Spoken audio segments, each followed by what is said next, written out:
มาทุกคนกินเศษส่วนน้ำกันเด้อันนี้จะเป็นเส้นดำ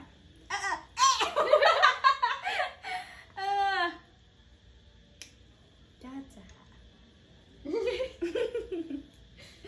โอ้เป็นตาแซ่บเอาแท้เอาว่าพี่น้องเลย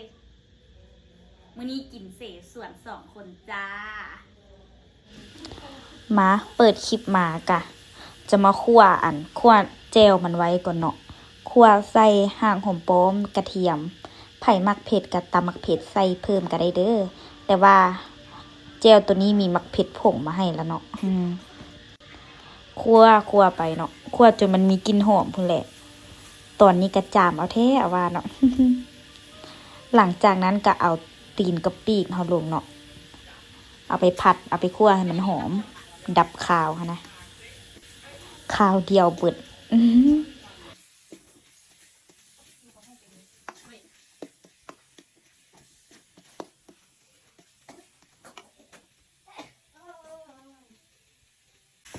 ตอนนี้กำลังหอมเลยเนาะจามแท้จามว่าเตรียมน้ำแล้วก็เตรียมทอดเลย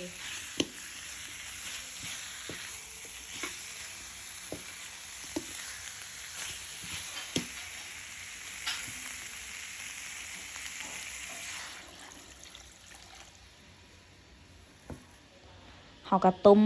ประเภทตีนเฮาไว้ก่อนเนาะเฮาก็มาเบิ่งประเภทผักเนาะบัดนี้เนาะจะมีเห็ดเข็มมีผักกาดขาวมีผักบงหั่นแหละเนาะแล้วก็มาเบิ่งต้นเนาะต้นของเฮาอันนี้ก็จะมีปลาหมึกมีซีนหมูมีฮอนดอกเนาะแต่ว่าหมึกตัวนี้นะหนวดมันใหญ่ๆเลยล่ะหาก็ไปซื้อหัวแรงนี่เนาะเด้งๆ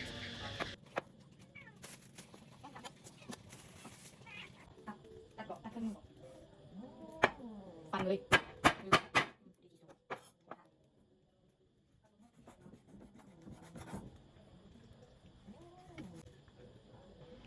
ซอยซีนซอยปลาหมึกแล้วเนาะปันนี้เฮาก็มาเบิ่งหม้อตีนไก่ของเฮา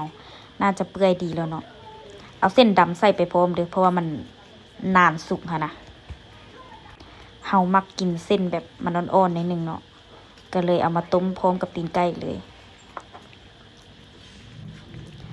ต้มเปื่อยแล้วเฮาก็ตักออกไว้จากครึ่งนึงเนาะบาสิกินจึงเอาลงทีละน้อยค่ะนะมันจึงบ่เต็มหม้อเกินไปสาวหมีเป็นอย่างกินจ้ะโอ้ยเศษส่วนกินนะมื้อนี้เอาผักลงเลยก็ได้มื้อนี้มีต้นปลาหมึกซีนหมูแล้วก็ไก่แล้วก็ฮอนดอกเอาลงเลยจ้าเอาผักลงเลยว้าวอันนี้เห็ดเข็มเนาะกินกับผู้สาวนี่เป็นตาแซ่บเนาะมันแล้วมากินน้ำกันเด้ออารมณ์แล้วแม่สาวต้นตกหนู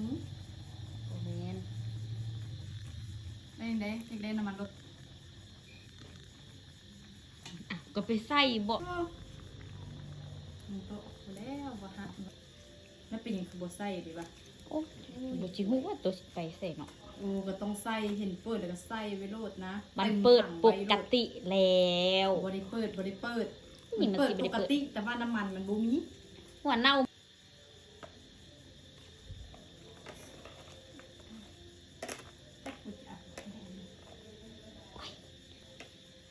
โอ้ยเอาต้นลงก่อน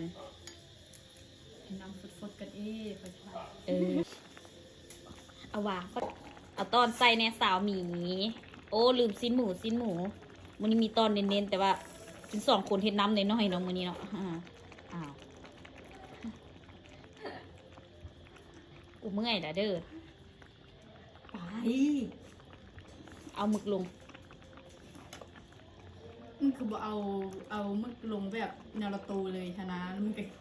แห้งกินเลยคันจะเฮ็ดตอนใหญ่ขนาดนี้ดูเว้ยเฮ้ย เอางอมก่อนขี้ว้าวมีคนไว้เดี๋ยวมันจะไหม้กุนเรียบร้อยหอม โอ้ยลุยแบบนี้สุกแล้วแหละเอ้าอยากกินแล้วแม่ มาทุกคนกินน้ำกันจ้า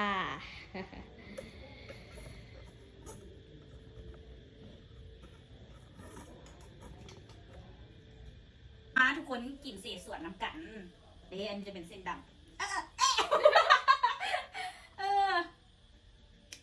จ้าจ้าโอ้ไปตาแซ่บเอาแท้เอามาเคี้ยวเลยมื้อนี้กินเศษส่วน2 คนจ้า ฝากติดตามกันในเด้อช่อง YouTube แมนซื้อตุกน้อยแชนแนลนะ เขียนเป็นขีดประนึงเนาะเป็นภาษาไทยตุกน้อยแชนแนลจ้า แต่ตอนนี้ปะให้มันเย็นก่อนเนาะ อ้าวเขากล้องแบบนี้ อ้าวกูทายถูกเอง ถ่ายที่เนี่ย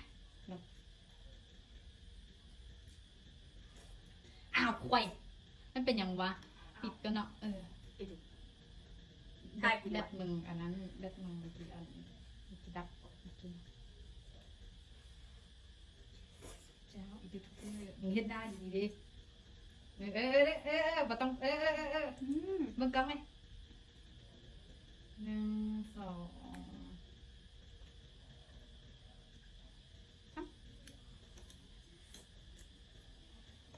2ไงล่ะ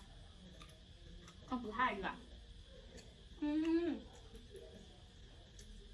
จำกับเจียวสุกี้ต้องเข้ากันดีๆเลยทุกคนปลาหมึกแดงตอนยังไง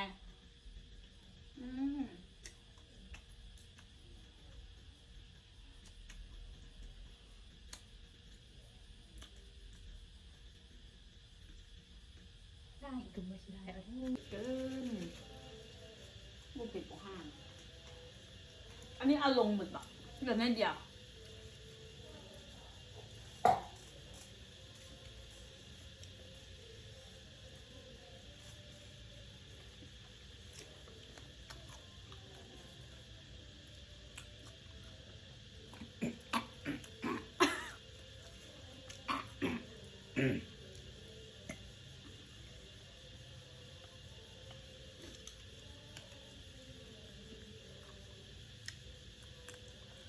เคยเจ้าตัวปลาหรือเปล่าแซ่บเนาะเจ้าตัวเท่านั้นยิ้มแซ่บปะต้นฉบับเนาะเจ้าตัวปลานี่จะเค็มมึงว่าบ่เจ้า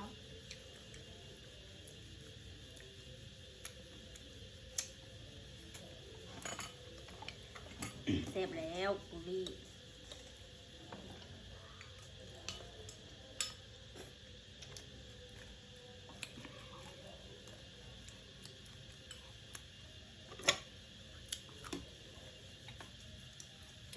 ได้แล้วนะ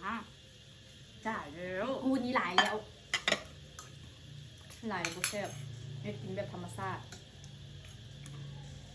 เด้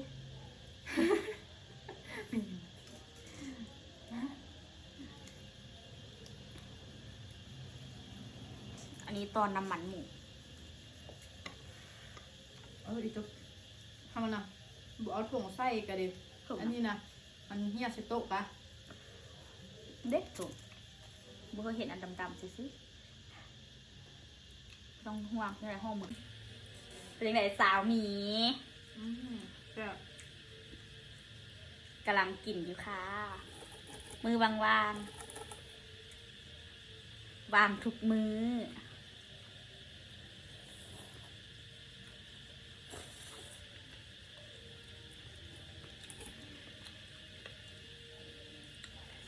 อันนี้หมึกแดง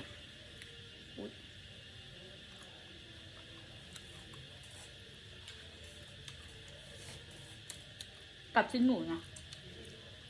จำแจวสุกี้นี้ตั้งเข้ากันเนาะ